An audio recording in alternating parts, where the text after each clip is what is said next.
With the autumn now upon us, I thought it'd be good to visit our emergency departments, where the teams are playing such a vital role day in and day out, caring for those who need swift access to emergency and urgent treatment.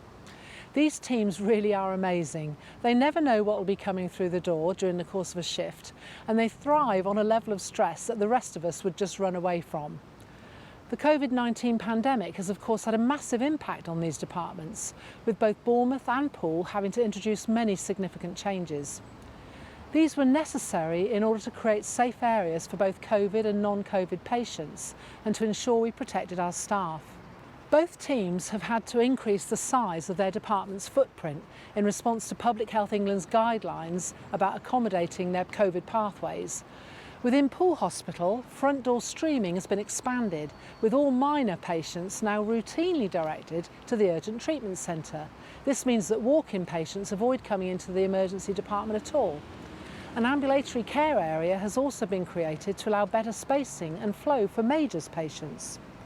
At the Royal Bournemouth Hospital, the minors department's been moved to create more space, and an appointment system's been introduced to avoid overcrowded waiting rooms, all much better for our patients.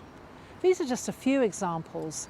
It's hard to get over just how many changes these departments have had to accommodate in response to COVID.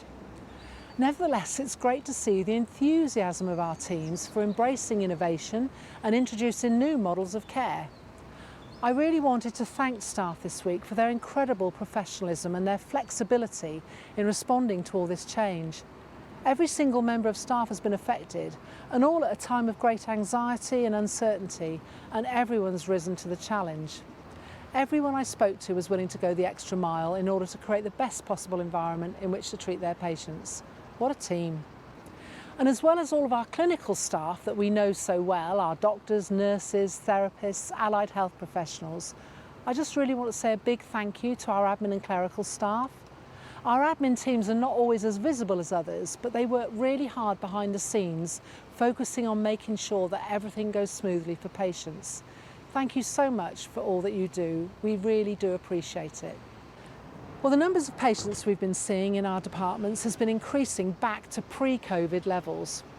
We've therefore been working very closely with everyone else in Dorset to make sure that all patients are seen in the right place at the right time, depending on their clinical needs. Our emergency department should only be for those with life-threatening conditions or serious injuries. We'll continue to share the CCG's messages that if people are unwell and are not sure about where they should go, they should call 111 or go online to 111.nhs.uk. One recurring theme in my visits to the two departments has of course been about the importance of our workforce and looking after our people. We all know that it's the calibre of the people that makes all the difference in being able to provide great care, along with the strength of the team in pulling together. Whilst there are national and local workforce challenges relating to emergency services, it's good to know that as the new University Hospitals Dorset, we'll be better placed than ever to recruit and retain great staff.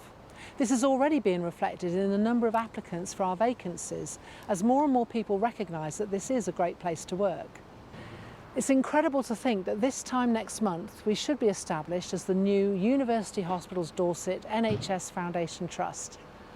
On the 15th of September, the Board of Directors for each trust formally votes to approve the merger, as well as the two councils of governors who will also be voting on the transaction. Things are looking really good for the 1st of October, and we'll share our plans for those socially distanced celebrations in the next week or so.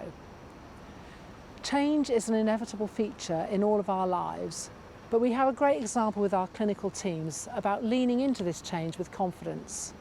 Our people are definitely our greatest asset, and we're all going to be working together to make the very best of our future opportunities. We can all look forward to a bright future as part of University Hospitals Dorset, as we all keep focusing on the right things. Thanks for all you do, everyone.